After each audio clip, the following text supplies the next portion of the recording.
All right, good evening, everyone. We're going to get started. Welcome to the March General Membership Meeting of the Lents Neighborhood Association. We meet every month here at the Lents Activity Center, fourth Tuesday of every month. And we usually have various topics and speakers. Sometimes they're brought up by people from the community, as it was the case tonight. So the big topics tonight are the proposed changes to the residential infill project. We brought a couple of organizations to tell us how they're interpreting what's coming down. And so we're going to have a chance to ask questions and then also talk to them about it. And we'll hear some presentations from them. Then we're going to do community announcements at 8. And then we should have Allison Wicks here from Prosper Portland with the URA annual budget update. So with that being said, I'm just going to go around and do introductions really quickly. I wanted to recognize Marcy taking notes.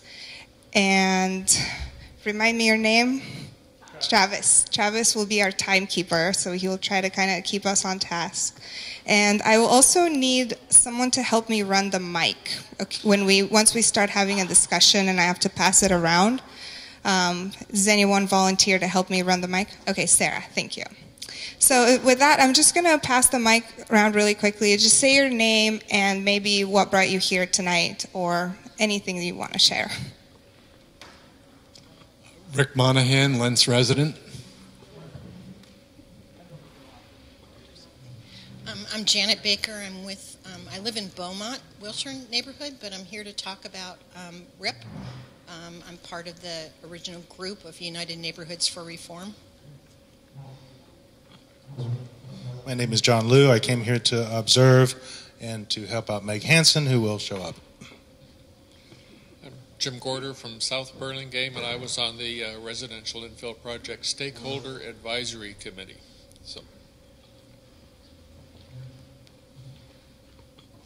Hi, I'm David Minnick. I'm from Ladd's Edition, and I'm here to hear Meg talk tonight about residential infill.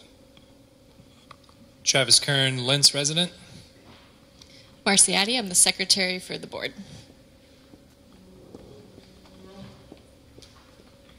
I'm Sarah Wines, and I actually technically live across the street from Lents. I'm in Powellhurst, Gilbert now. Joyce Beadle, Lents resident. Wes Wolf, Lents resident. Michael Cummings, Lents resident. Joel Rebick, Lents resident, and I work at the bike shop up the street. Donnie Oliveira, new resident, and I'm here to learn about RIP. Jim Carlock, Beaumont, Wilshire resident. Sarah Iannarone. I'm a resident of the Mount Scott Arleta neighborhood, right across 82nd Avenue, and I'm an advocate for housing affordability, homelessness rights, and making sure that we have an adequate supply of housing in our city, as well as protection for renters. Matthew Williams, I live on Woodstock, just about 10 blocks that way in the Mount Scott neighborhood, and I'm here just hoping to find a solution to house the growing population here. Doug Klotz, I'm way from inner southeast and also concerned about housing. Hi, Sam Diaz here to talk and represent Portland for Everyone Coalition. Thanks so much for the invitation. I'm Renata Frantum, and later I'll be making a community announcement about the upcoming garden swap. Ben Coogan, Lents resident. Richard Seymour, Lents resident.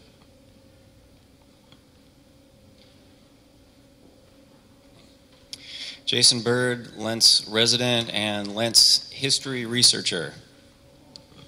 Good evening, my name is Mindan Wong. I work for the City Auditor's Office and we're doing a study of the Lents Town Center Urban Renewal Area. Cora Potter, Lents resident. Barbara Bader, Lents resident, former board member.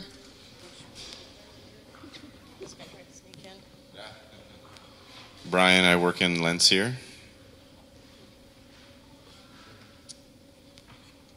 Hello, Ed Merihart, Lentz board member representing the Mount Scott area of Lentz. And we'll get... Hi, Nick Christensen, Land Use Chair.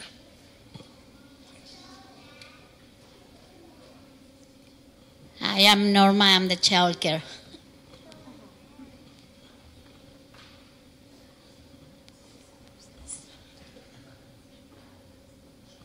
And I'm Sabina. I'm the chair, and one of my roles is to facilitate these meetings. So thank you for coming. And with that, we'll move into the residential infill project. How many people here feel like they're very familiar and have a strong understanding of the residential infill project? Okay.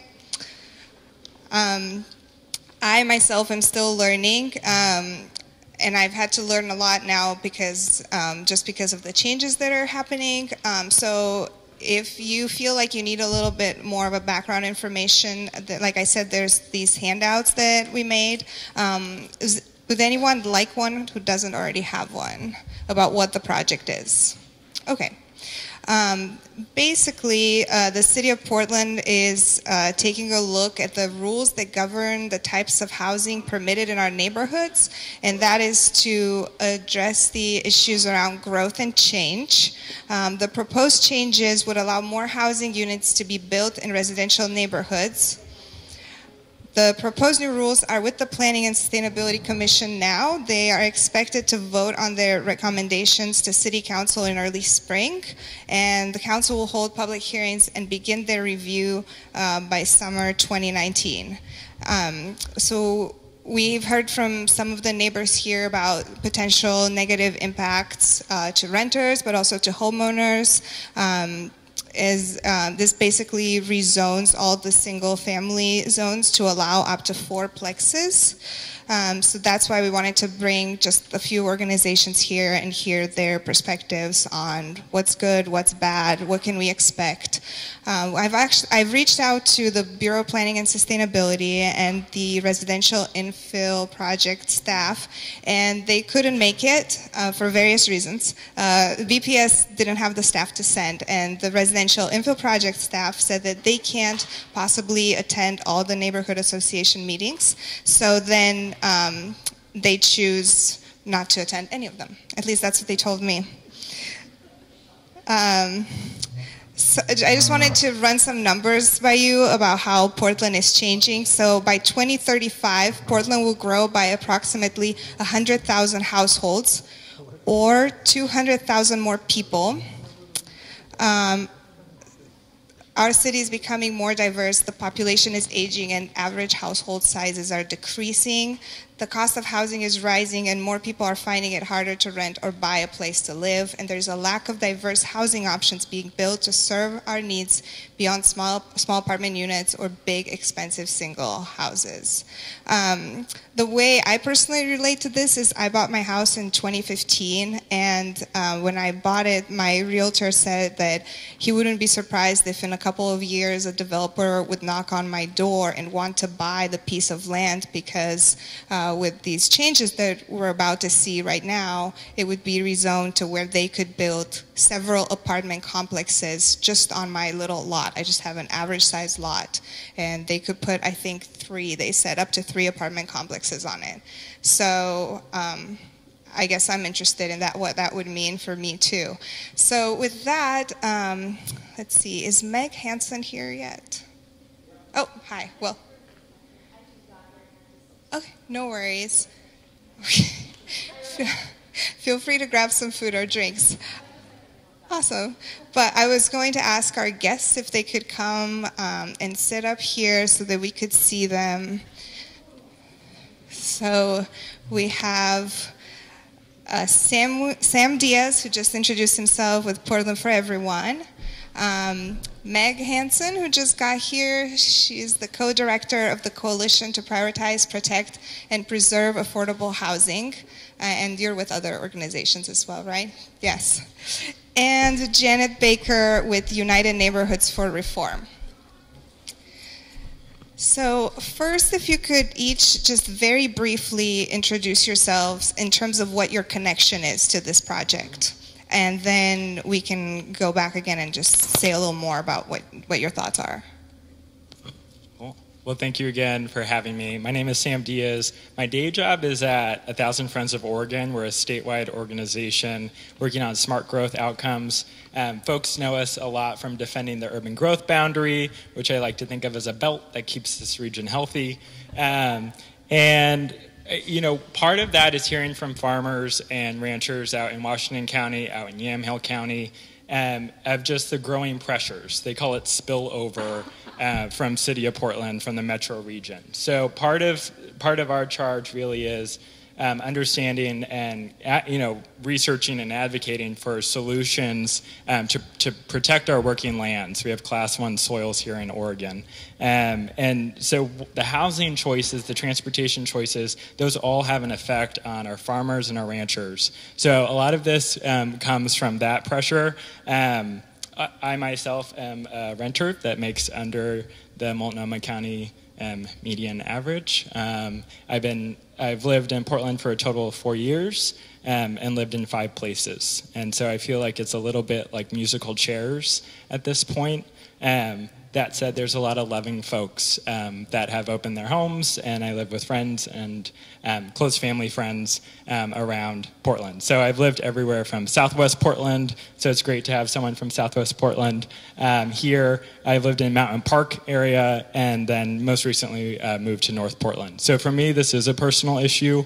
I'm 28, so looking to the future, folks tell me this will give you a chance to kind of put a down payment on a home. And I'm like, I just kind of want a savings account. But thank you for that generosity. I'll explain a little bit more about the policy and what Portland for Everyone stance is, but that's my kind of personal housing story. My name is Meg Hansen. My day job is a global systems integration architect and engineer. I'm also a forensic data analyst. A little closer? Is that better? Oh, that's a lot better. Hi, you like me now? I'm also a policy analyst. I'm also a lifelong renter. Native Oregonian, but I moved to the Bay Area for a little while in the late 90s.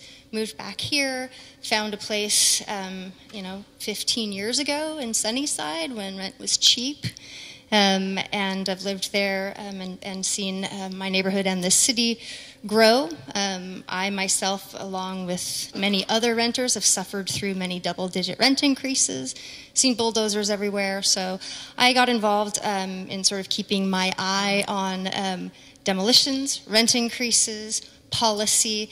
My day job lends itself just as a sort of a wonk to sort of the nuances of policy and where affordability and preservation can intersect. And as a sort of a systems engineer, but also a former bureaucrat, I also understand that bureaucracies are really bad at systems thinking.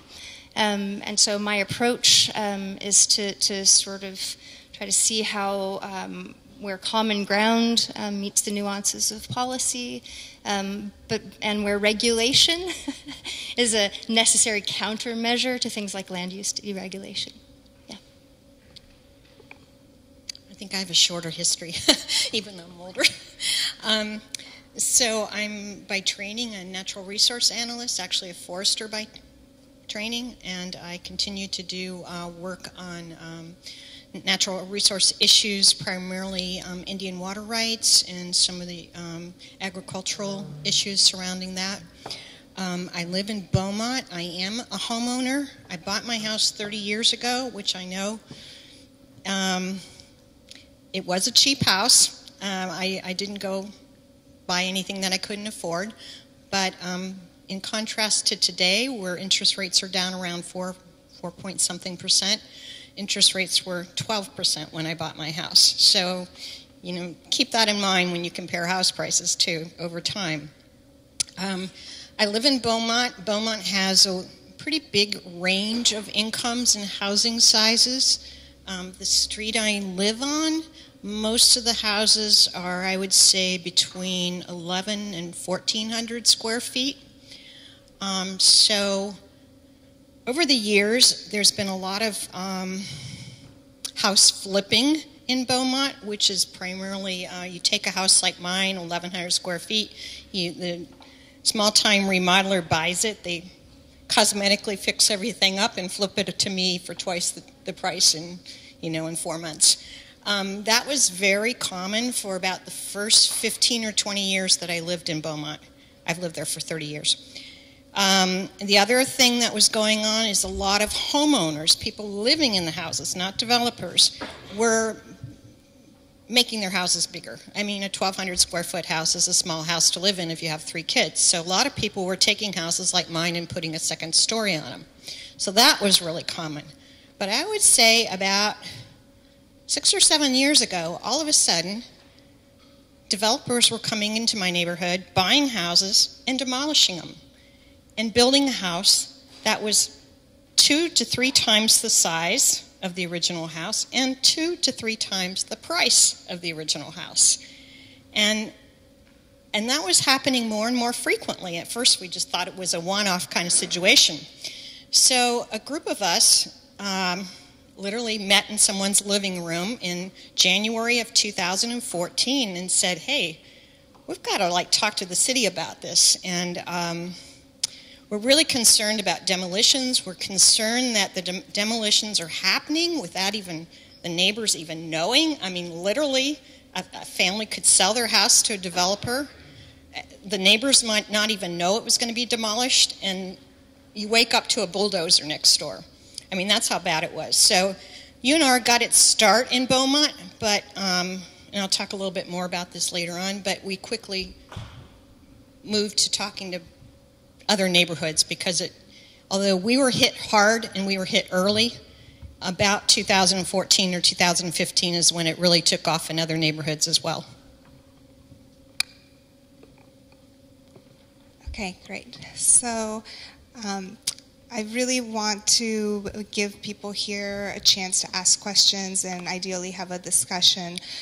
So with that, I want to give it back to you guys to tell us the perspective of your different organizations on the residential infill project, but just keeping it still fairly short. Yeah.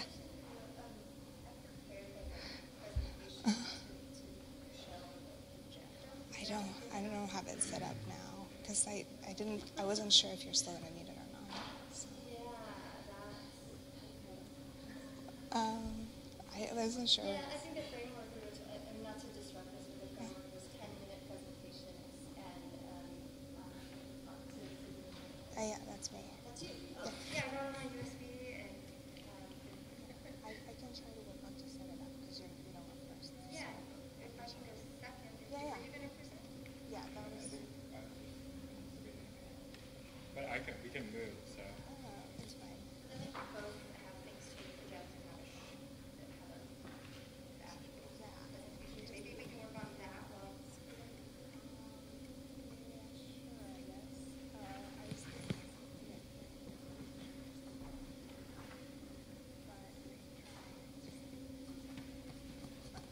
I'll just start this and I'll work on it. Okay, just technical issues. So yeah, if we're gonna get started, and feel free to mention anything that I haven't mentioned yet, where you might want to fill in the gaps on what the residential infill project is, and then your perspective, but just keeping it focused on Lentz, and then keeping it very specific to homeowners and renters and all that, in addition to your own perspective. I'd love it if it could be under 5 minutes each so that we can also have a discussion. And I might have to cut you guys off if you go for too long, so there's that. Okay. So that was, the context you heard really set the stage for Portland for Everyone. Mayor Hales convened a stakeholder advisory committee. Thank you for your service. My boss, Mary Kyle McCurdy, was on that committee as well. And so a year into that process, there were a series of recommendations that the committee had developed, and I'd say three key questions that the committee was trying to address. The first was, as you heard, really the size, the scale of homes that were being built. Story after story, you heard about homes being demolished, and in the ashes, up would go a large single-family home. The next was this need for diversity of housing. So as Sabina mentioned, family households, and I use family in a loose term, but family households are shrinking according to the U.S. Census Bureau. And so what does that mean for the kinds of housing that we currently have in the city of Portland? Do we need kind of different types of housing? And so the city was grappling with, okay, but changing demographics, with different household sizes, what do we need to build? And then the third, of course, was housing affordability, and really tied to housing availability. So in those kind of three key questions, Portland for Everyone Coalition came together. There's a sheet being passed around of the logos. So if folks are interested in who makes up the coalition, it's coming around through that table. So it's a series of community organizations like Safe Routes to School and Oregon Walks, and 1,000 Friends. It's affordable housing developers like Rose CDC, Hacienda CDC, Proud Ground, who does community land trust model. And so there were and home builders are part of the coalition as well. So it was a diverse coalition. And so up until now, the Portland for Everyone Coalition has been meeting with neighborhood associations, researching the policy recommendations to improve upon those three questions. And in the wake, we've seen so many renters being this musical chairs kind of scenario. So many renters being pushed around our region, and now I now have listening sessions in Woodburn and Yamhill County because we're being priced out of the region. So, kind of fast forward to today, as Sabina mentioned, the Planning and Sustainability Commission voted 5-4 to approve the residential infill project. 3 of them explicitly said, we want to send a strong signal to City Council and show that while the residential infill project reduces the displacement of the low-income renters living in single-family households, it doesn't end displacement, and it doesn't get to this other question, which is how do we create affordability? So how do we create choices for renters who have been priced out to have the option to come back? Those are different questions than the 2015 committee sought to address, and so those are other policies. So where the coalition has landed is this is moving forward, this is getting us in the right direction, this is reducing displacement, we can get more housing options, so if folks want to build a duplex or a triplex instead of the single family home on that lot, this is a great a great kind of solution to that. And then I think the other thing is the houses will be less expensive than these single-family homes. I mean, they're going for, the price points better than I, but if you go on Redfin, you go on Zillow, they're going $1 million plus. And so the thinking is that duplexes, triplexes, because the developer and the city staff showed this, the developers have shown this, duplexes and triplexes and fourplexes will be cheaper than the single-family home that would be built in the wake of a demolished home. One thing, and Sabina mentioned this, is I want to tie it to Lens and why I'm so excited to be here and pass over the mic to you all after listening to our other panelists, is Lens is one of the 3 neighborhoods where there is a small, I printed out the memo for you all because I want to be very clear. There is a small uptick that means like 6 to 25 households here. If you are a single-family renter living in if you are a low-income renter living in a single-family home, please come see me after this. I would love to talk to you. And that is the small uptick that could result if residential infill project is passed. So to be clear, if if the residential infill project passes, there will be about 6 to 25 low-income renters living in single-family homes that could be at risk of what's called, the city calls it indirect displacement, than if residential infill project wasn't passed. So that is unique to Lentz, to East Montavilla, and to Brentwood Darlington. And so I want to be very clear and kind of cue up a conversation about how do we protect our most vulnerable residents, how do we protect renters, you know, the other piece of this is taking a citywide approach. Is this reduces the amount of low-income renters living in single-family homes who are at risk of displacement. So overall, this kind of I would say provides stability to over 250 low-income renter households living in single-family homes. If RIP is not passed, those renters would, you know, as you've heard, would face housing instability. So again, Portland for Everyone, just to be clear, we're supportive of the residential infill project as proposed, and we hope that we can generate other solutions because City Hall, during budget conversations, during other policy opportunities, can consider and should consider kind of the solution to this low-income renter issue that we should all be grappling with.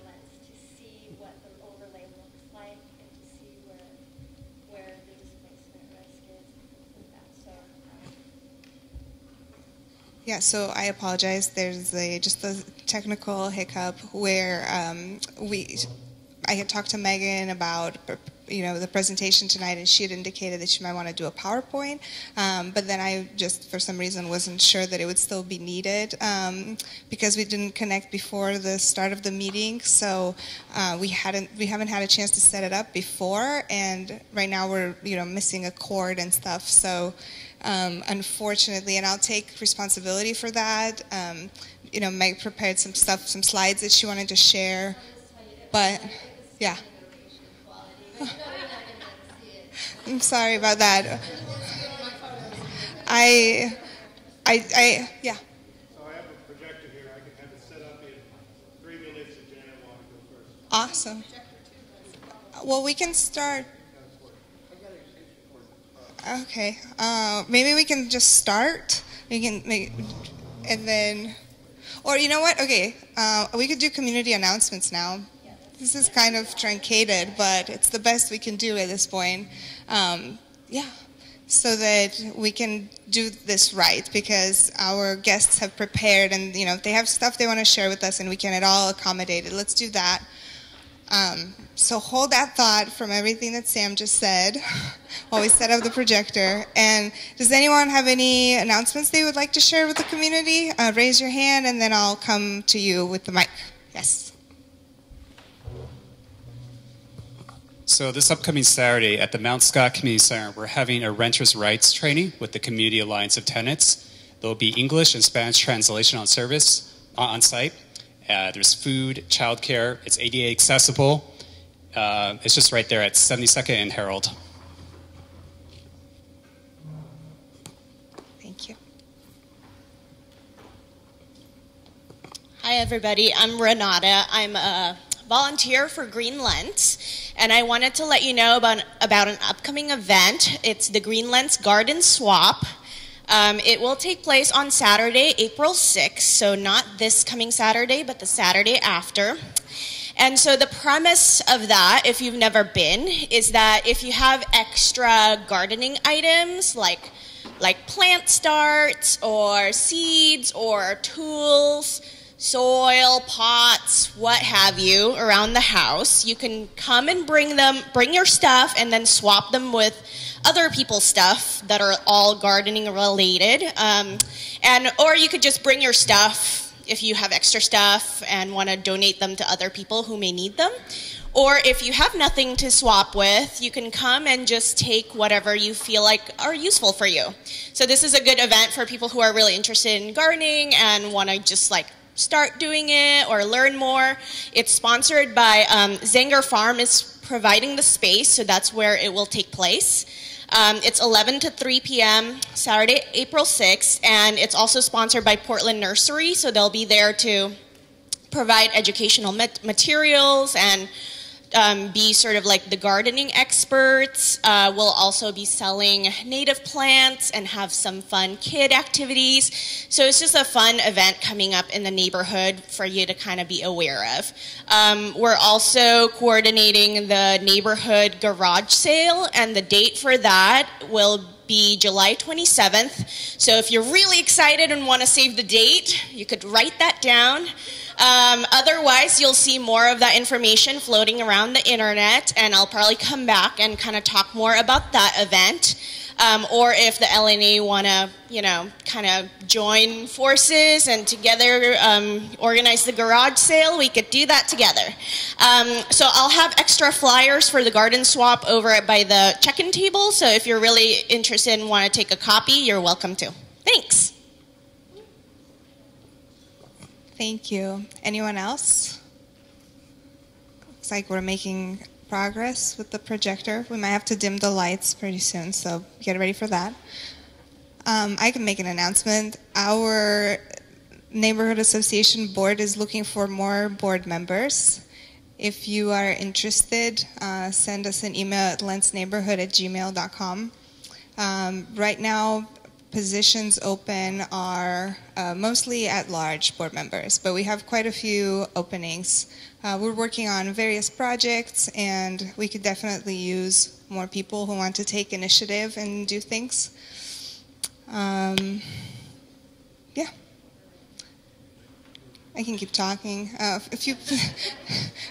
Oh, yeah, ready? Okay. I'm going to try to dim the lights a little bit.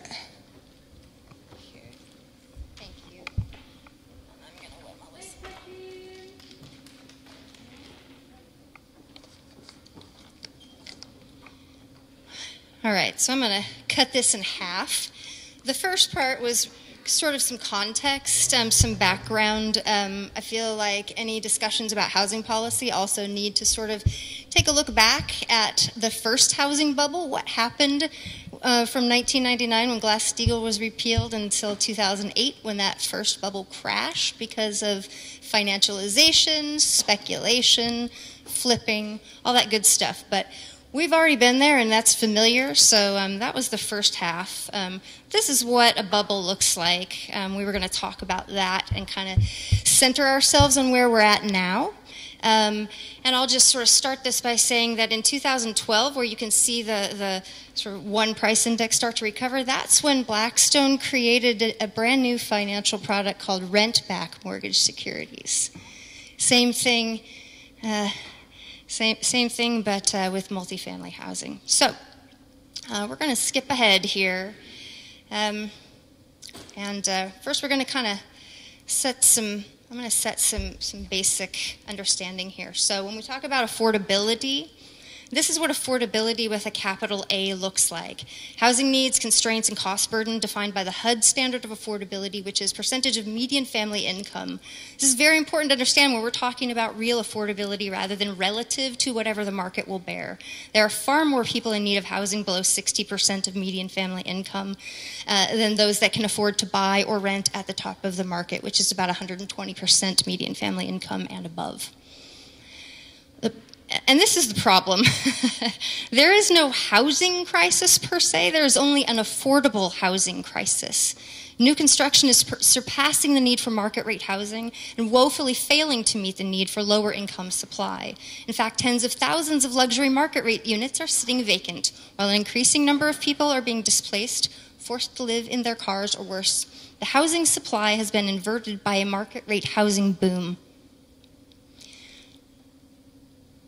So let's talk about the root causes. Displacement caused by speculative real estate investment and gentrification are the cause of the lack of affordable housing supply. When prices are raised to whatever the market will bear, the demolition of affordable housing, existing affordable housing is unrestricted, lower income families are priced out, and that affordable supply no longer exists. Meanwhile, the housing market bubble is yielding exorbitant rates of return for investors. Market rate housing does not trickle down into affordable housing. In fact, it can take up to 30 years for those units to attain some semblance of affordability long after they've lost their luster, while displacement, homelessness, and suffering happens in real time without the luxury of waiting it out. An equitable solution understands the root cause, mitigates displacement, and mandates affordability to relieve the crisis rather than exacerbating and perpetuating it. So what you see here is a combination not only of inclusionary housing, demolition exceptions, adaptive reuse, infill, but also restricting demolitions so that we can actually shape development into what we want and what we need instead of developers' choice. So a balance of regulations, incentives, and demolition review is the solution that takes inverted supply and shapes it back into an envelope that meets the goal of providing housing for all income levels and requiring, rather than merely requesting and hoping that development meets density and affordability goals. The residential infill project claims to be an affordable housing supply bill, yet it would weaken land use regulations citywide without any mandate of affordability. And in fact, it will incentivize more displacement and demolition of existing affordable supply by allowing even more market rate density. The solution doesn't look much like a remedy. In fact, it looks just like the problem, only worse. So this is the rip-up zoning overlay. This, about 96% of the city. This is what one-size-fits-all policy looks like. The premise is that all current residential zoning is exclusionary and that it keeps out lower-income families and that upzoning will allow the construction of multifamily housing that is relatively more affordable and provide more diverse housing options. However, the RIP overlay also includes areas that already include existing dense, naturally affordable housing of all types. Renters who lease single-family homes in the RIP overlay are especially vulnerable to increased displacement risk. If their lots are upzoned, since the speculative value of the land will instantly render what's built on top of it of no value compared to the profit potential of new development. And since RIP is not tethered to any demolition restrictions or affordability mandates, a developer will build whatever is most profitable on that lot, and the displaced renter will have even fewer options of where to go next. I should also mention that even though the Oregon legislature recently passed statewide rent increase caps and no-cause eviction restrictions, all new construction 15 years or younger is exempt. This is the area surrounding Lentz. All those red dots are non-owner occupied single-family homes, the most vulnerable to redevelopment and displacement. So in closing, I'd like to leave you with a few quotes from Planning and Sustainability Commissioner Andre Baugh. He voted against the RIP proposal, as did 4 other commissioners, specifically because of the increased displacement risk. He's been adamant about the displacement risk, particularly for low-income renters, African Americans, and communities of color.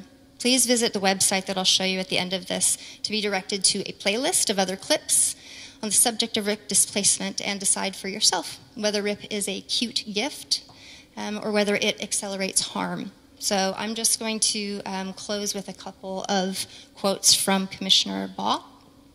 This is the playlist, and you can go there to view these in person.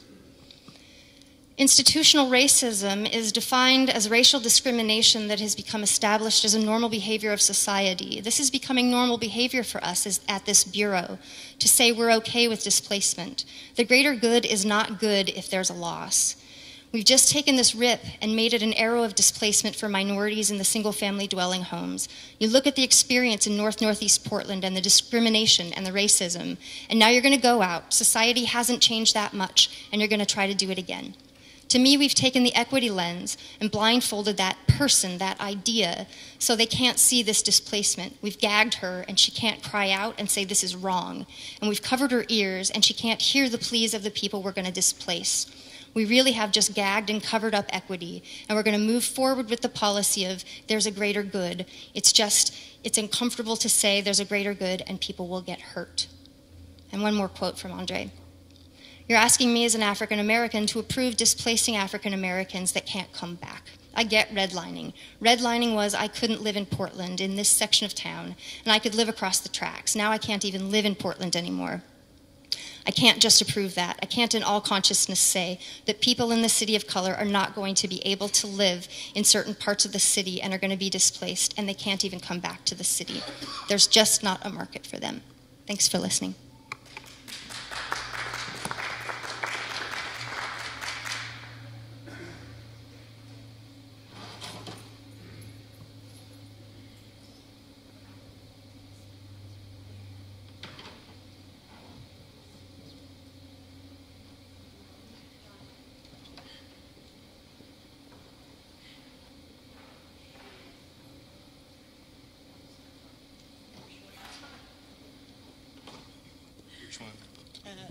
The only PowerPoint one on there. No, the PowerPoint. It doesn't matter if you use the PDF or the PowerPoint, but yeah. And how do I make it? Just okay.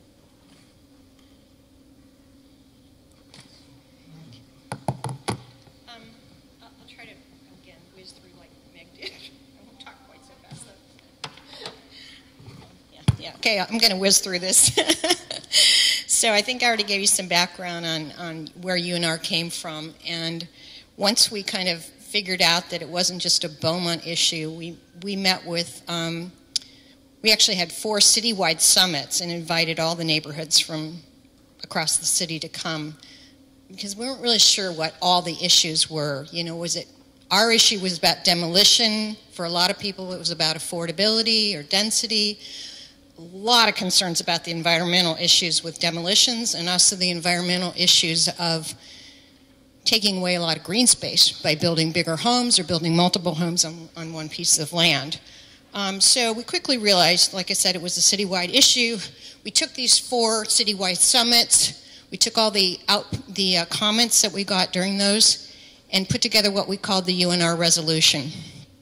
And we took that out to neighborhood associations, and 43 neighborhood associations signed on to the resolution. There's no legal meaning to that, but you know, they approved us showing their name as a signee. With that, we went to the city and said, look, you know, all these neighborhoods have these concerns, and that was really what got the RIP process going. They put together the task force that we asked for. Okay, I don't need that yet anyway, but so the resolution included a lot of the environmental concerns, particularly the asbestos and lead issues associated with the actual demolitions.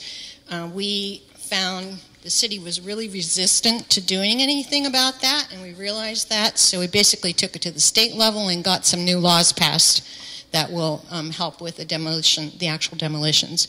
But the other big part of the UNR resolution was to ask the city to revise the building codes to limit the mass, the footprint, the setbacks, and the height of construction of new buildings, of new houses. And we proposed that those constraints should be based on adjacent houses. So, for example, on my street that has basically 1,200 square foot houses, you might say, okay, well, you can build 50% or 100%. We didn't really propose a percentage, but there would be some context to it. So if you were building in the middle of a neighborhood that had, 3,000 square foot old Portland style fourplexes, maybe you could build a 3,000 square foot new construction and it would fit right in. But we always believe that it should not be a one-size-fits-all solution. But what's come out of RIP is a one-size-fits-all solution.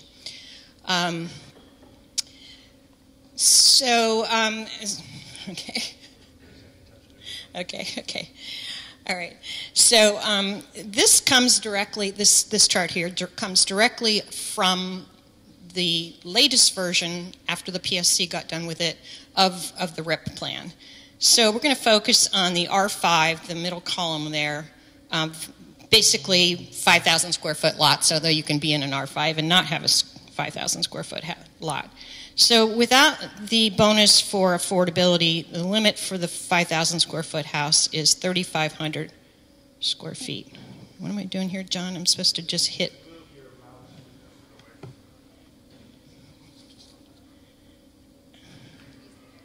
No, I was trying to use the arrows. How come it isn't working? Oh, there we go. Okay, so John made these nice charts to show where Lentz, to give some context to Lentz. So for Lentz, you can see that, and so there's the upper chart is the size of housing, the square footage of the housing, and the lower chart is the height.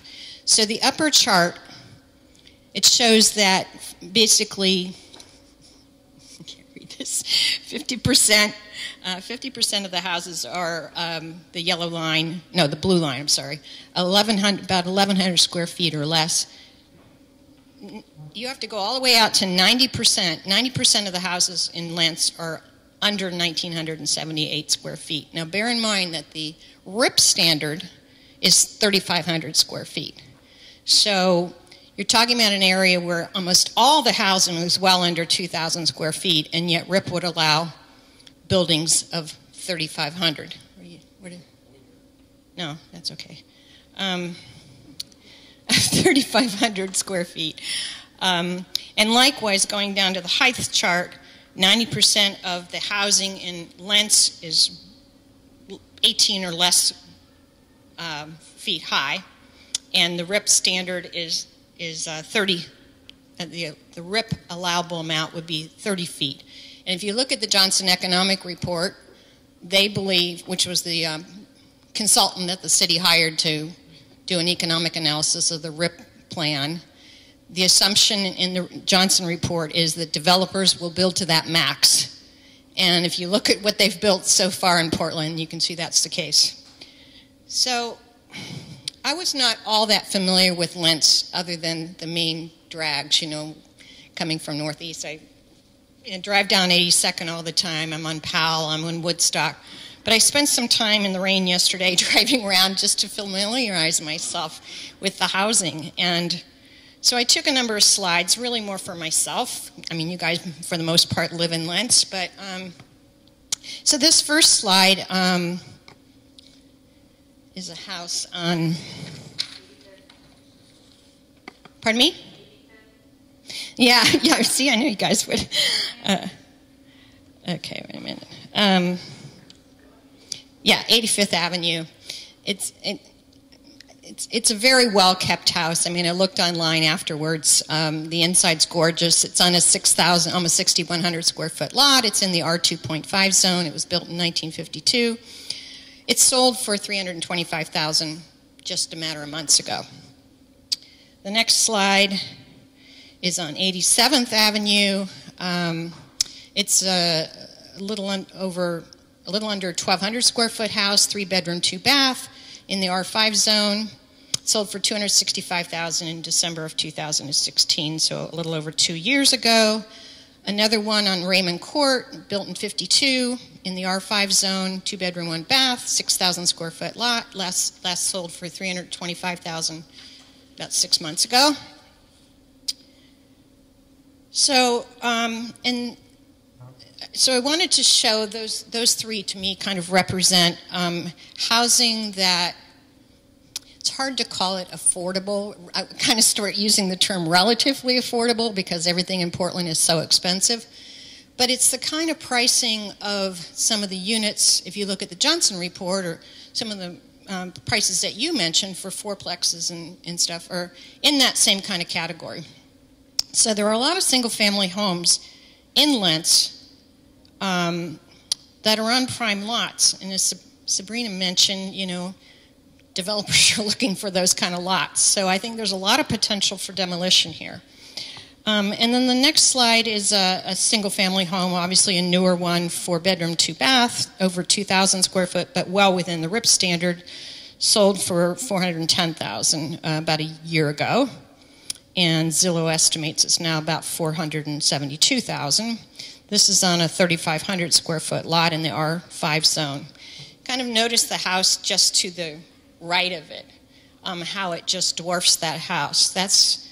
And this is still well within the RIP standard for a single-family home of the new house. It's under 2,500 square feet, and yet it really dominates over that little house next door. So you can imagine after you get a number of these houses, and you're the little house squeezed in between, and you have, no privacy and no sunshine. This is a set of 3 skinny houses on steel, built in 2012. 1,440 square feet. The lots are less than 1,200 square feet, so there's very little yard. The most recently sold one was about 2 years ago, sold for $330,000.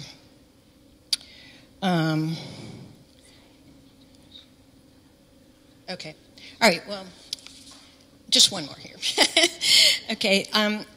This is a 6-plex from Renaissance, and you're only seeing 3 of the units. It's on Northeast 58th, just about a half block north of Burnside. So it's a 6-plex. They tore down 2 houses to make this. Both houses were duplexes. So they tore down 4 units to get 6.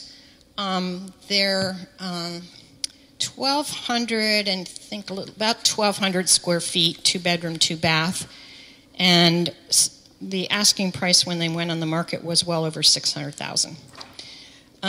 Again, it completely swamps the houses next door.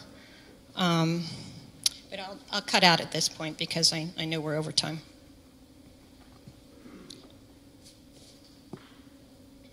Just go away.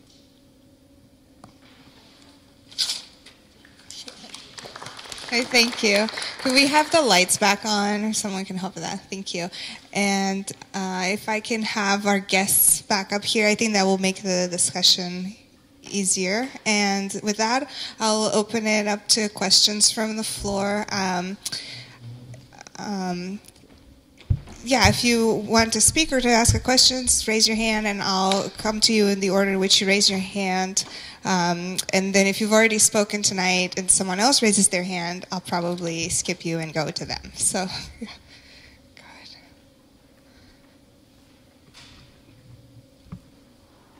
ahead. Thank you. So I've been to a number of these presentations, and only occasionally do you hear people talk about root cause, and they blame it on speculation, what the markets will bear, but they never address the actual cause. It is simply impossible to build affordable housing on $1 million or $2 million an acre land, and that is what the 1,000 Friends of Oregon has given us with their policy of restraining the supply of land. Now, most people, but apparently not the 1,000 Friends, know from grade school economics that price is set by supply versus demand. State of Oregon and Metro, with the encouragement of 1,000 Friends, has cut off the supply of land. As our gentleman tonight put it, made a belt around the area. And we are bulging at the seams, and that is reflected in price. If you pay $1 million an acre for land, and you want to build an ordinary classic or Portland house, you're looking at $120,000 for the land. Now, the city of Portland, since they realize they have a monopoly here and they don't face competition from stuff outside of Beaverton, etc., because you can't build out there, is holding you up for another $50,000 for permission to build on the land you own. Now we're up to about $175,000.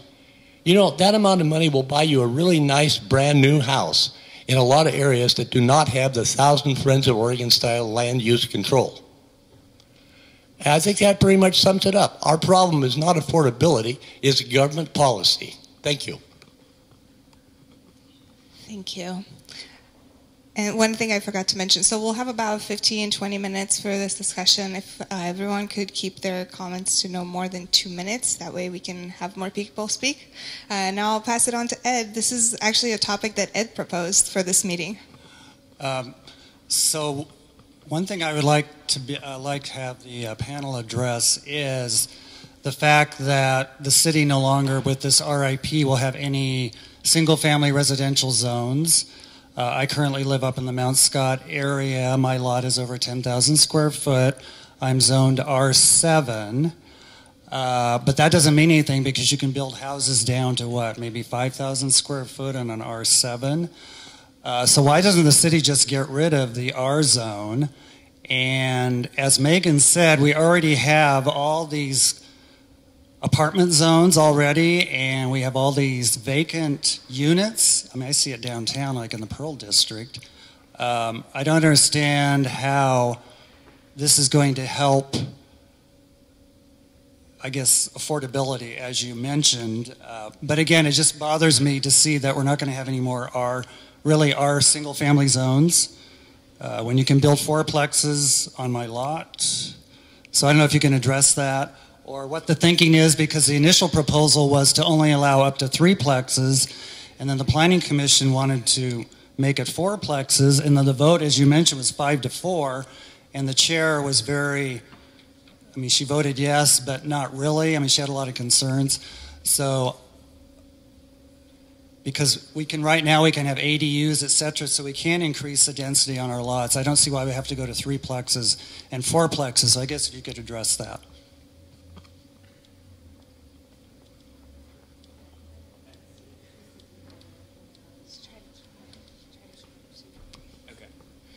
Yeah, thanks for the question, and I think there's been a lot of ways that people are putting the residential infill project. So to be clear, it is not eliminating single-family zoning. It's just providing more options. So if you're a homeowner and you don't want to build a duplex or a triplex, if you don't want to sell your home, this zoning isn't going to change that.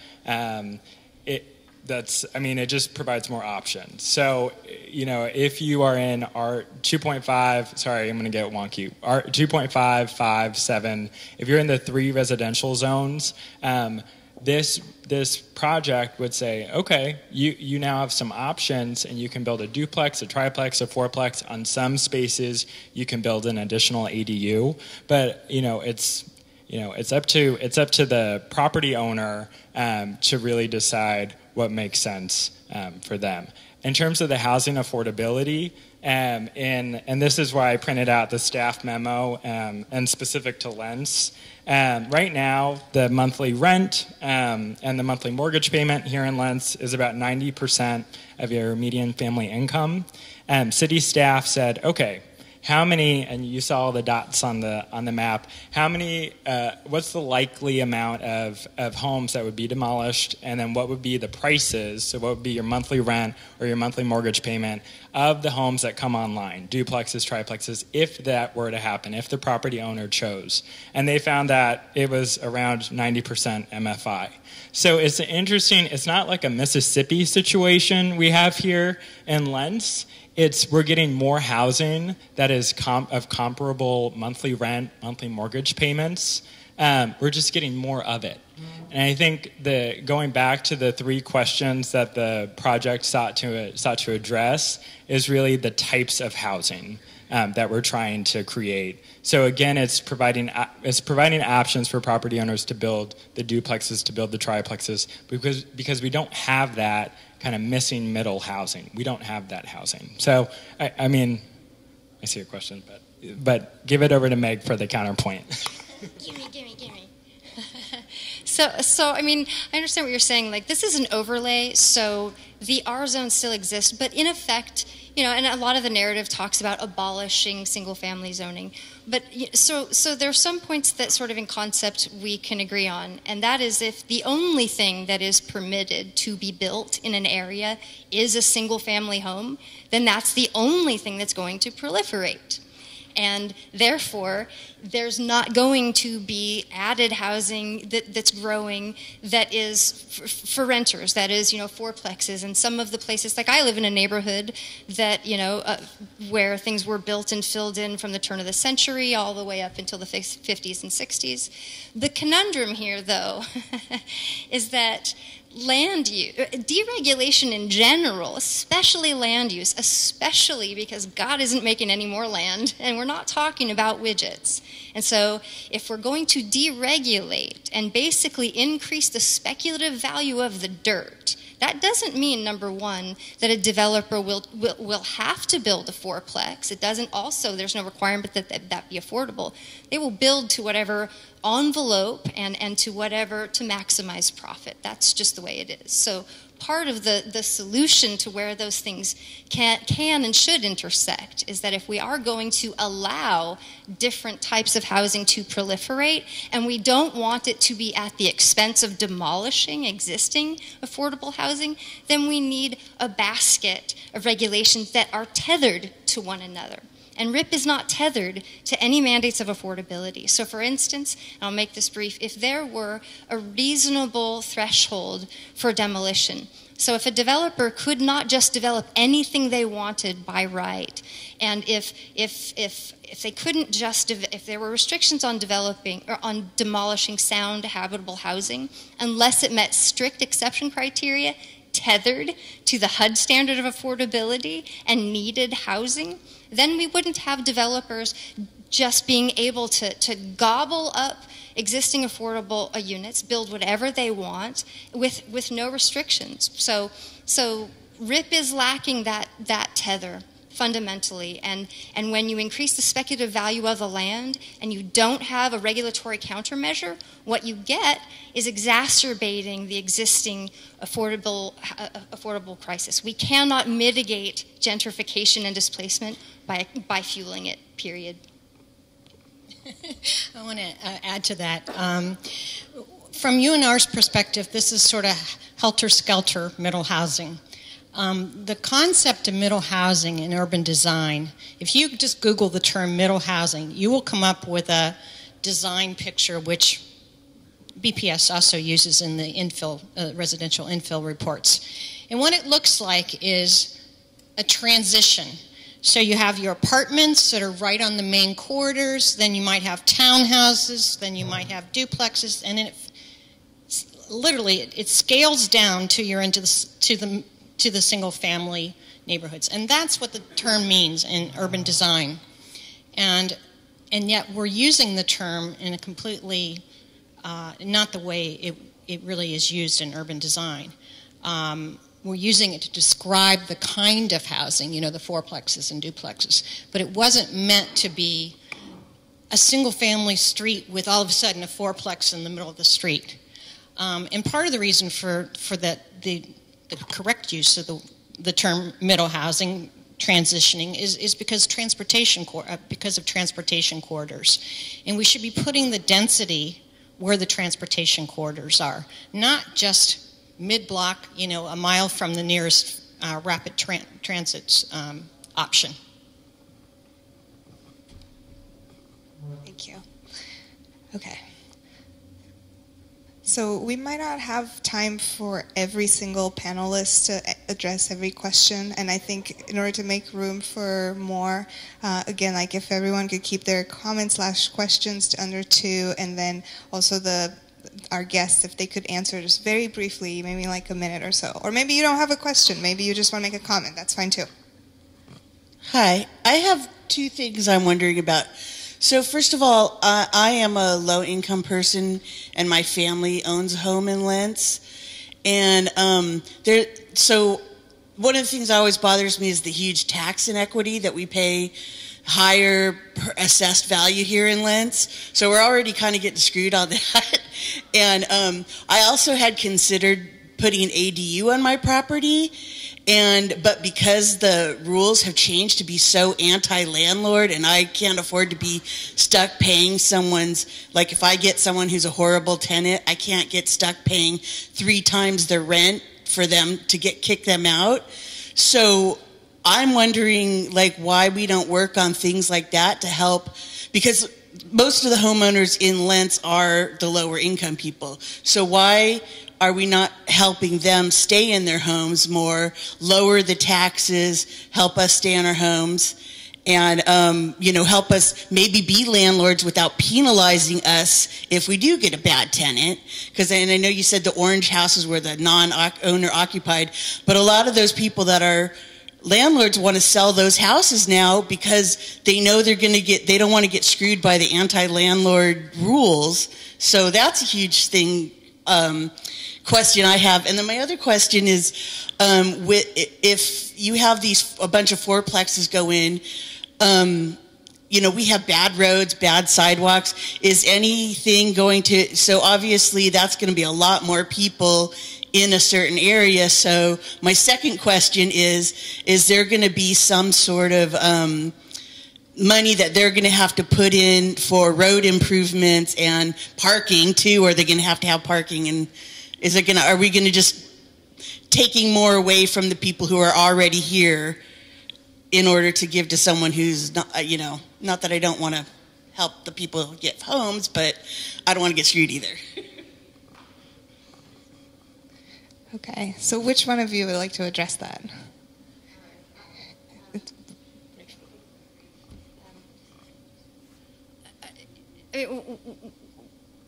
I think what I hear you talking about, there's a bunch of things. It all resonates. You're talking about can our infrastructure support all of this added density and really sort of just to be brief, just in sort of an overall theme where all of those things you're talking about connect, it is that there's a lot of policy, again, because bureaucracy is so myopic and fragmented, where there's all of this putting the cart before the horse. We've got RIP going before anti-displacement.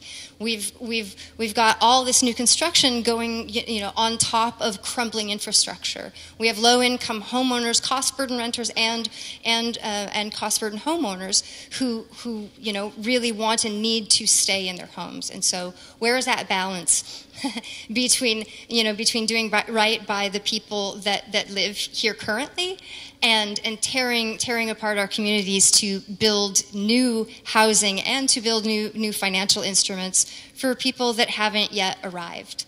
And I know that doesn't answer your question, but does that at least kind of validate where you're coming from? I don't have any answers in terms of what the city's going to do and how they're going to solve those problems. But I think that they should put the horse before the cart. Yeah.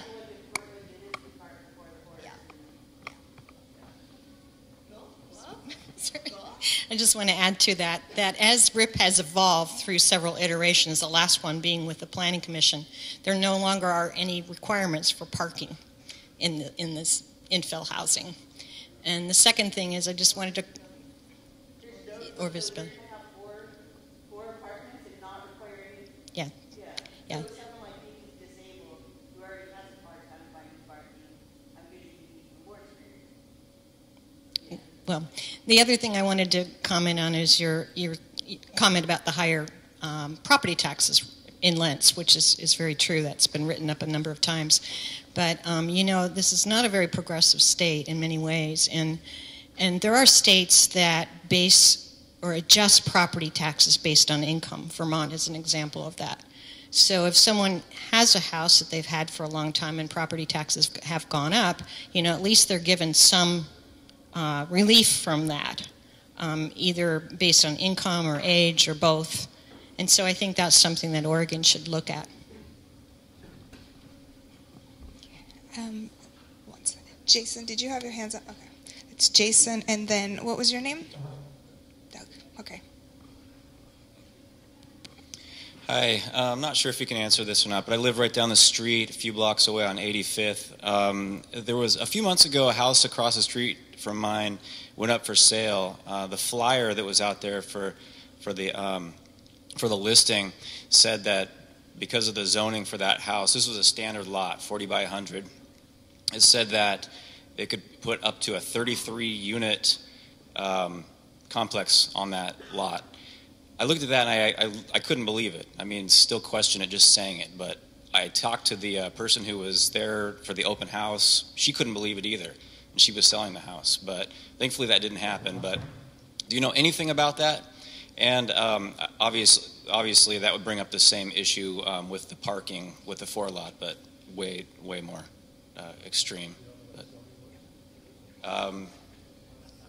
I don't know what it's like basically a house away from where the El Nutritaka, so it's business zoning right there. Okay, who wants to answer this one? And just one. Which one of you wants to answer or address that?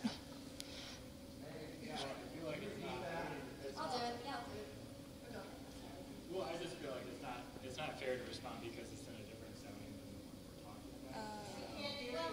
we're talking about. So he said it's not, I mean, really it's off topic because we're talking about residential infill and the differences, but I will make it on topic by saying that, you know, there is already enough capacity to meet the projected,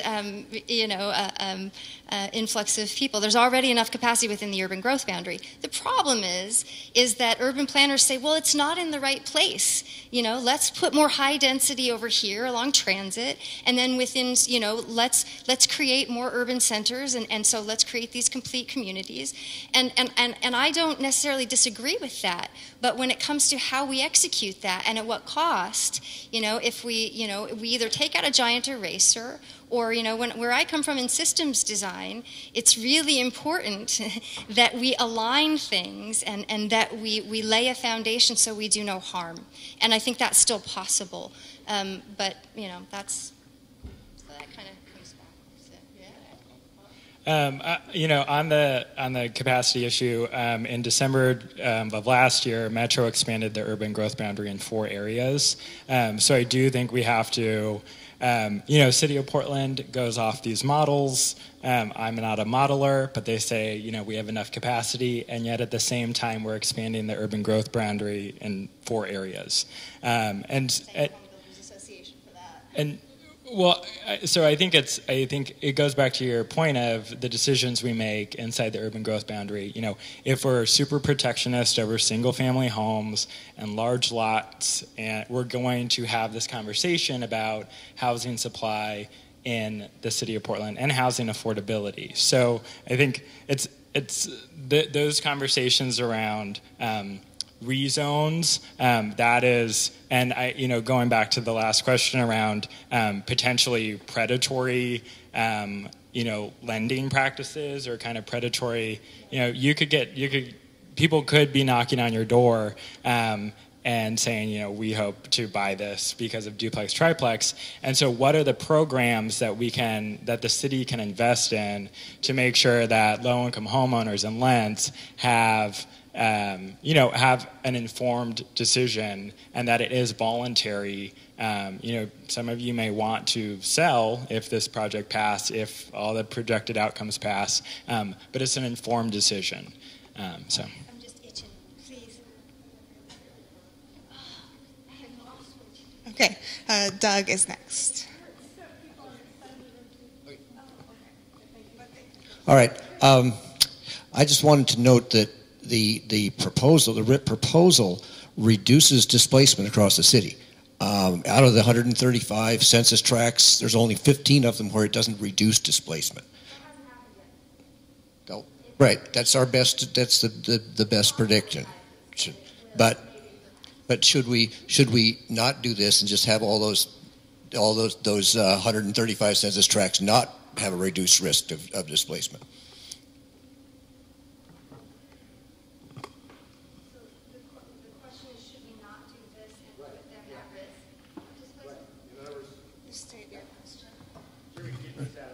Right. In other words, the proposal is better than the status quo. It reduces risk in most of the city of displacement. It increases it in like 5 tracts out of the 150. Reduces it in the other 440. So, is it a trade-off? Is it the trade-off worth it to reduce the displacement risk in most of the city?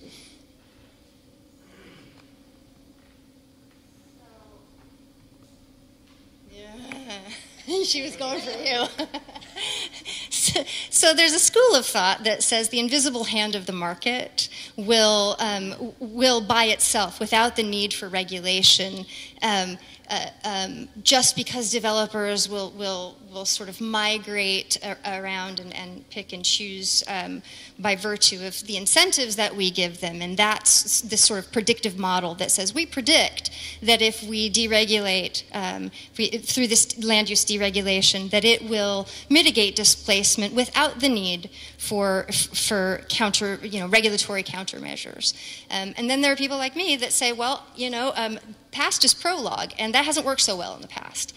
But I do believe that there's an opportunity to tether upzoning with some very straightforward regulations that force developers to pick the weeds first. So, for instance, if there were reasonable restrictions on demolition, so restricting the demolition of sound habitable housing unless it meets strict exception criteria, that steers developers to demolish that which is unsound, that which is uninhabitable. Right now, they can demolish anything they want, and they're demolishing the low-hanging fruit of rental housing, and that causes displacement. And there's nothing in RIP that says they can't keep doing that.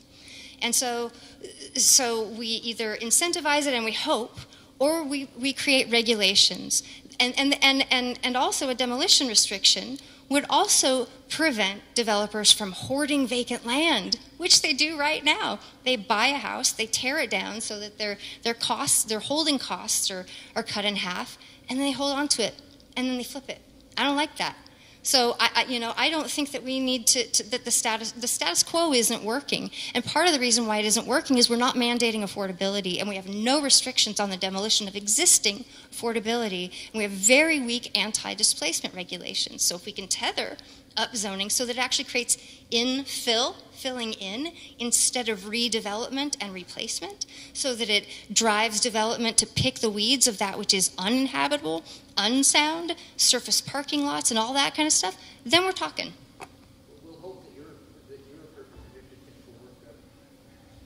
Well, I don't have to be right. That's the other thing. I'm just not on board with deregulation that has no anti-displacement regulations in place whatsoever, and neither are 4 members of the Planning and Sustainability Commission.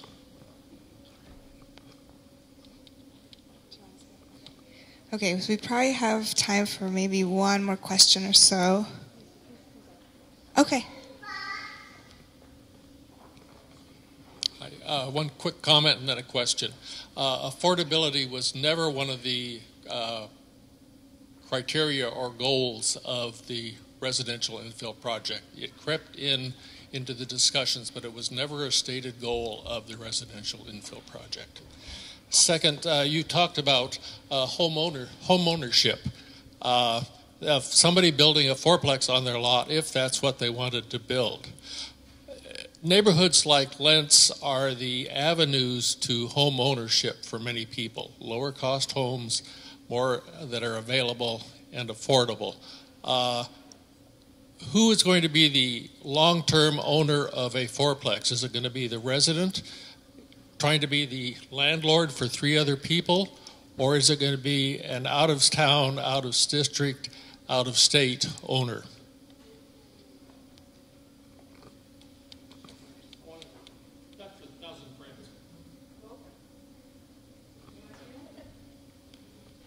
Thanks for the clarification on the committee goals. I think I can't, and this is why we go out to these meetings, is we can't state the goal for the city of Portland. We should not be in that position.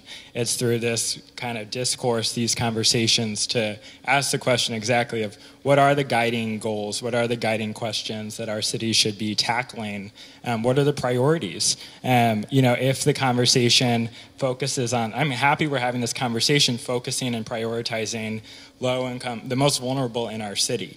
And if that were a goal of the Stakeholder Advisory Committee, I wonder what kind of other budget investments, other policies the Stakeholder Advisory Committee would recommend alongside it. So, I think there's so many of you on the committee that have institutional knowledge, have understandings of City Hall and the priorities of Portland, that I hope that we can come together on this and focus on what are the investments we want City Hall to be making to end displacement for low-income renters? What are the additional policies, whether it's zoning or whether it's a Portland Housing Bureau program, that can really address the not just displacement, but again, creating affordable housing options for low-income, it's not even Portlanders or Metro region folks. It's like we need listening sessions out in Woodburn, Vancouver, and Yamhill County now.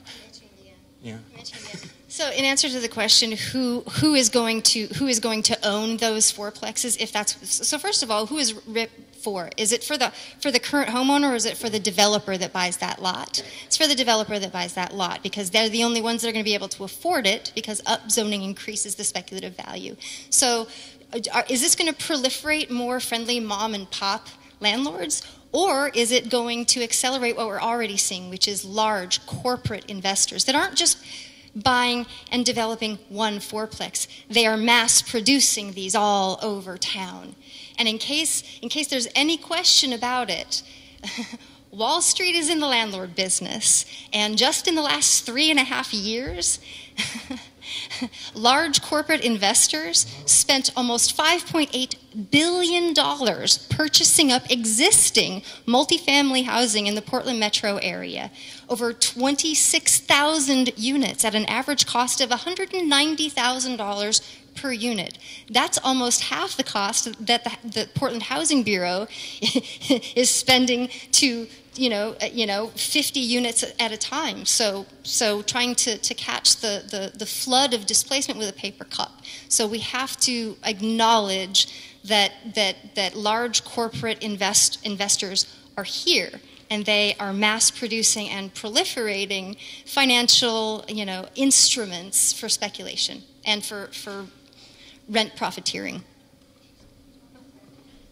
One last quick comment on the what Jim's point is that the bulk of these triplexes and fourplexes will be rentals.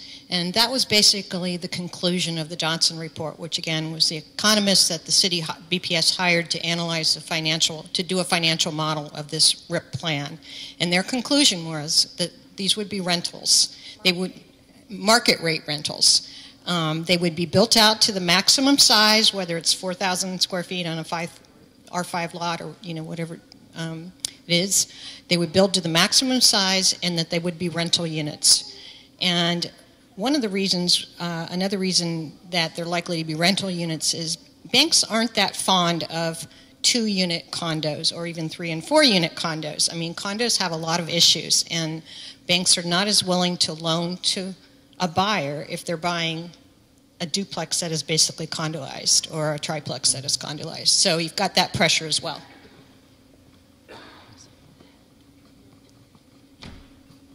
Thank you. Okay, so we've run out of time. I know that Michael had one last thing he wanted to ask, and it's actually super relevant. It's how I usually like to close conversations like this is like, what is the next step with this? What can we do?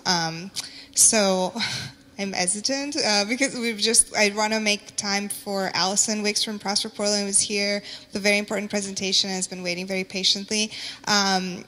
Another thing to remember is that these meetings are recorded and people can watch them, and they're also included in our newsletter. So if you guys have more information that you'd like to share with people, I can link you in that. And then if you're comfortable with having your contact information shared, if people have more questions, we can also do that.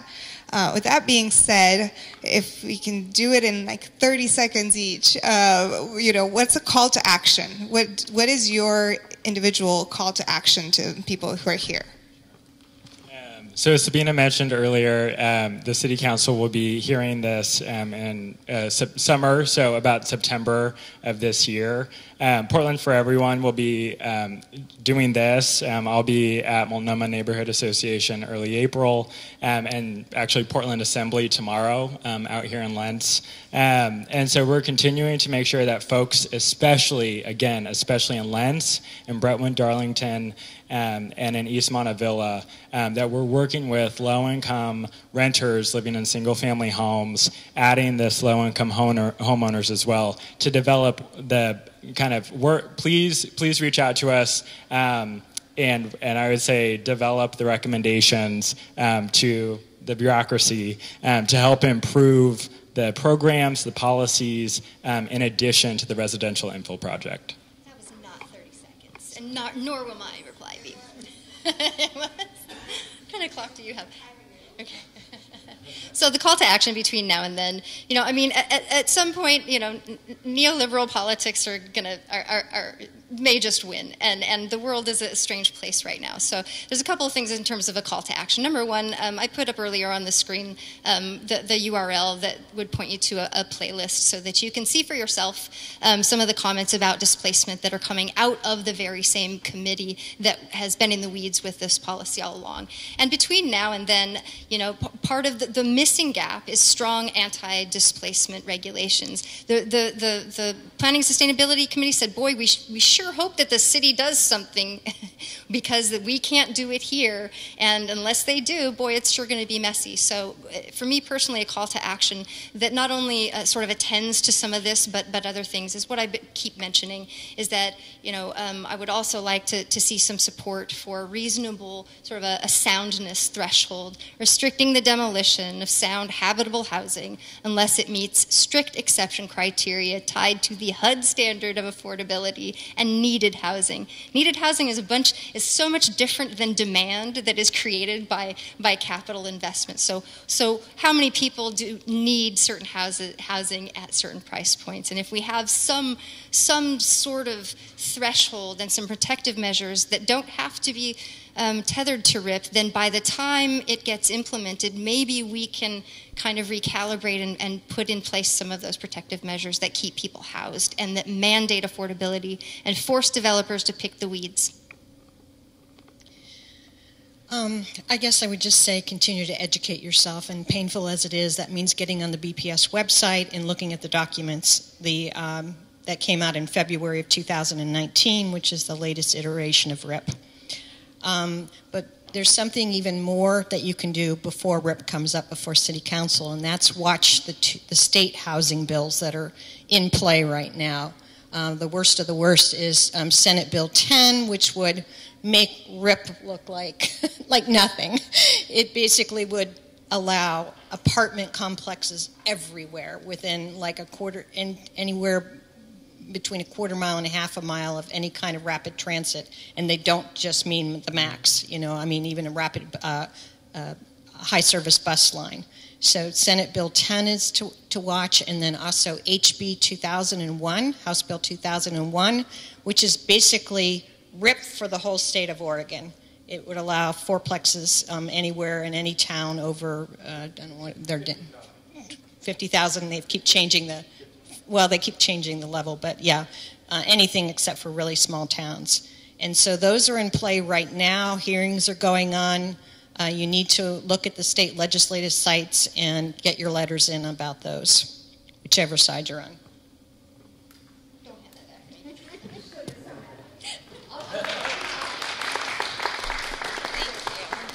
Okay, thank you so much. And without further ado, I'll turn it over to Allison from Prosper Portland with the Urban Renewal area budget for the fiscal year 2019-2020.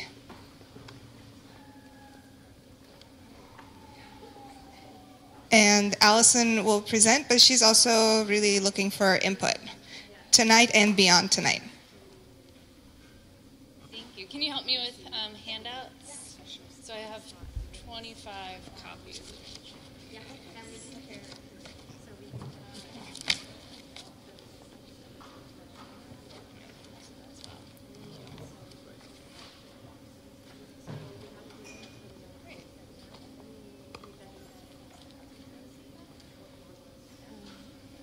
So as Sabina's handing those out, my name is Allison Wicks. I'm with Prosper Portland, and I'm here tonight to talk about the Prosper Portland fiscal year 1920 budget. Very exciting. Thank you for your time. It is a pretty detailed and kind of a line-by-line conversation that I want to have tonight, so that's part of the handouts that are going around. I will say I put my cards on the table over here, so if you have questions, if you get home and you've really had more time to digest the materials, please feel free to contact me. And if we don't kind of get to everything tonight, and if you don't feel like you were able to participate, please follow up with me. So there's 25 copies of the presentation, so that's actually fine that there's no PowerPoint. And then a handout, which is the Lentz URA budget line by line, and also an instructional manual of how to read the budget. So this is a process that Prosper Portland does annually. In November, we convened a budget advisory committee that has representation from business and industry groups and neighborhood groups from around the city. And then and that group went a deep dive into every urban renewal area and our general fund budget as well. And then now each of our urban renewal areas are gathering input from community organizations as well. So the Lentz budget has already also been reviewed at the East Portland Action Plan Economic Development Subcommittee, and then here tonight.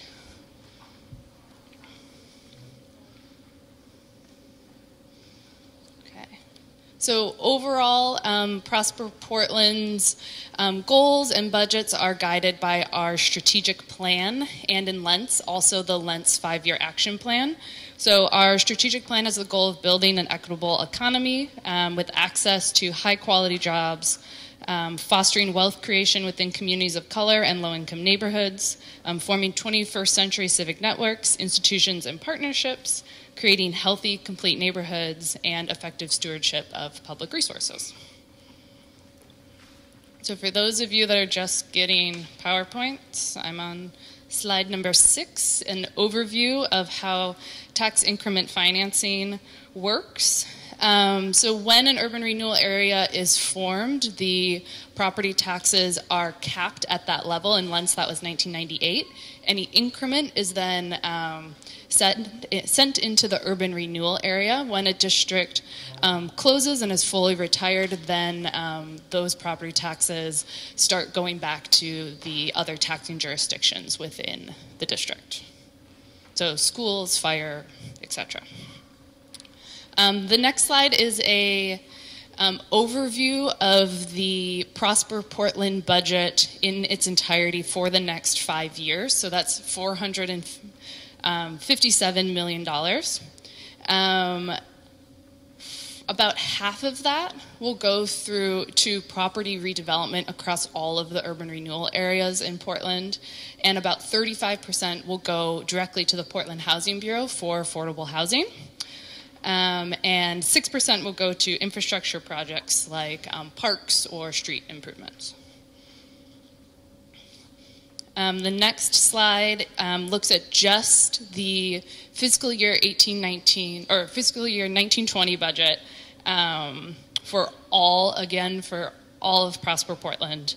And it shows how the 3 categories that we separate our budget into. So grants and infrastructure are funds that we don't expect to see a financial return on. They're something we spend once.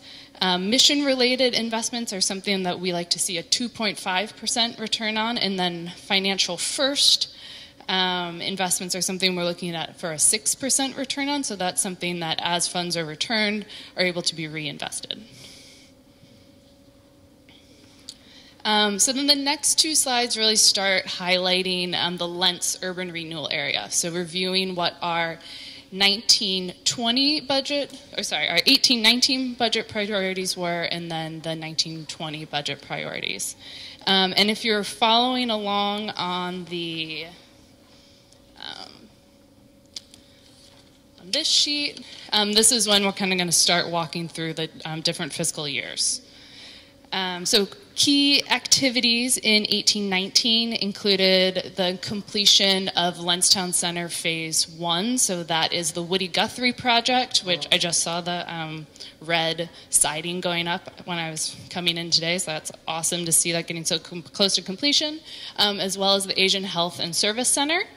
It also has supported community livability grants. For example, we'll be working with Rose Community Development and the Lentz Youth Initiative to do art installation this summer. And then also the Prosperity Improvement Program, which is our grant program for small business owners. So it's a matching grant program to improve storefronts and also to do tenant improvements. The example on here is Atlas Pizza at 66th and Foster. And then, so this is fiscal year 1920 starts in July, so we are looking for input on our, budget for the next year. As of right now, we've identified priorities of the Leach Botanical Garden, so contributing to the upper garden renovation. Lentz Town Center Phase 2, so that's when you've seen me here before talking about the property at 92nd and Herald, as well as the property where Zeugel House is, so investing in that project. And then a continuation of the Community Livability Grant Program and the Prosperity Investment Program, or PIP program. So our grant programs for nonprofits and businesses. So the next few slides are the same numbers that you would see in the spreadsheet handout as well. Kind of the first green total on here is the total that goes to the Portland Housing Bureau. So that's we are just simply a pass-through for funding to the Portland Housing Bureau. The next is the infrastructure total. So in the next 2 fiscal years, or in the past fiscal year and the next fiscal year, we have investments in the Foster Road streetscape improvement, so funding a small portion of that along with the Portland Bureau of Transportation, and then the Leach Botanical Gardens project with Portland Parks and Recreation. For redevelopment investments, the $11 million is the funding that's for Woody Guthrie and Asian Health and Service Center, and then we have $10 million earmarked for the 92nd and Herald project, so working towards a development agreement with Palindrome Communities this spring on that. We have funds to work with pre-development work for our other properties that we own within the town center. There was $20,000 for the Lentz Stabilization and Job Creation Project. It was the Oregon Solutions Project that completed this last year, so that was looking at business redevelopment opportunities within the industrial area in East Foster. And then also funds for the Community Livability Grant Program, which is a competitive annual grant program for nonprofit organizations. So those applications open every fall. And then also for the Prosperity Investment Program. So those are typically maximum of $50,000, a 50-50 matching grant for small business owners to improve windows, doors, or do other internal improvements to their space, or for a property owner to do it for their tenant.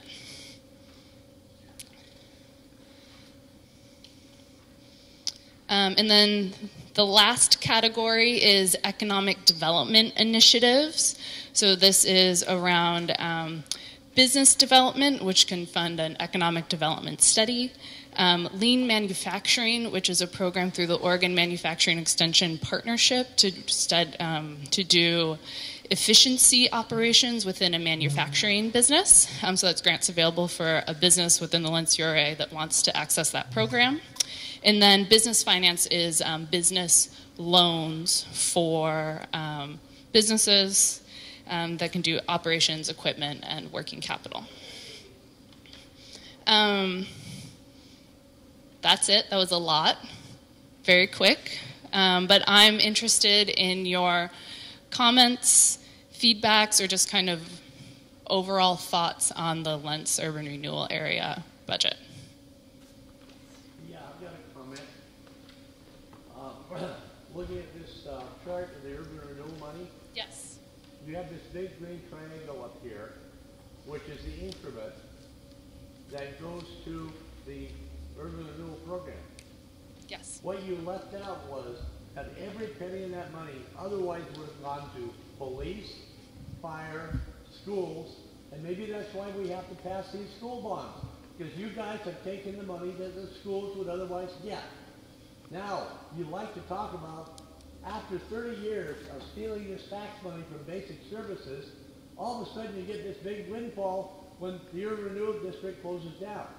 The problem is you never get enough money to make up for the money you took in the first place. Any comment? I think that's really accurate, that the funds that come into Prosper Portland do come from other taxing jurisdictions. So that's all I can say. Thank you. So the agenda identifies a potential plaza. I don't know if you covered that. Could you speak on that point? Yeah, so I'm really here to talk about the Lentz URA budget tonight, but I was also talking to Sabina about the Lentstown Center Phase 2 project when she was putting together the agenda. So that project, we've done a handful of community outreach meetings since last fall. The most recent was in February of this year, and we've gathered a lot of community input on what the community wants to see around public benefits for that project, one of which is a plaza concept.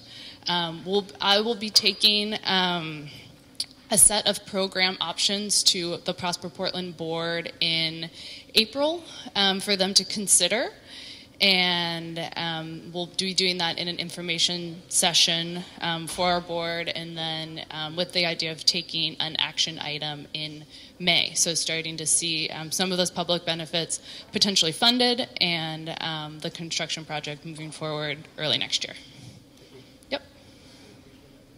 It's 92nd and Herald is the location. So it's the Waddles Boys and Girls Club, the Lentz Little League Field, and the Bakery Blocks building, which is where the Zoigel House Brewing is, just north of the brewery.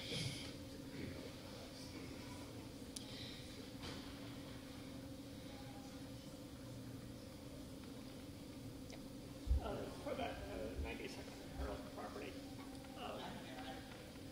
the question of how much of the housing there will be in support of the workforce becomes a critical issue. Just because you keep pushing out of the city those people who do the work. Mm-hmm. And this is one of the last significant pieces of property in this part of the city that you could do something about affordable housing that supports the workforce. Okay. You have the transit network set up there. But if you put that as a bunch of market rate housing, then you're going to undermine, you'll eventually strangle the economic engine that supports the center of the city. Okay, thank you. I've said there's many meetings. Yeah. Yeah, no, it's really good to hear. Thank you.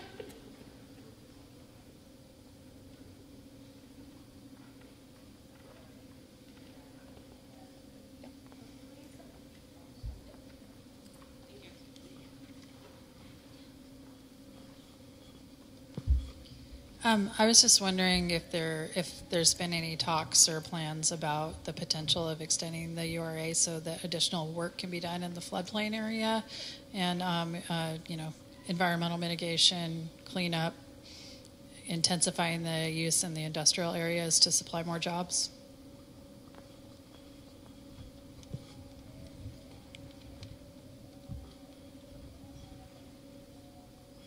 I think that's really good feedback to have. The urban renewal area is scheduled to have its last date to issue debt in 2020. I think we do plan to reach maximum indebtedness before that date. So it would be a question of programming any additional funds towards the East Foster area, is what I'm hearing.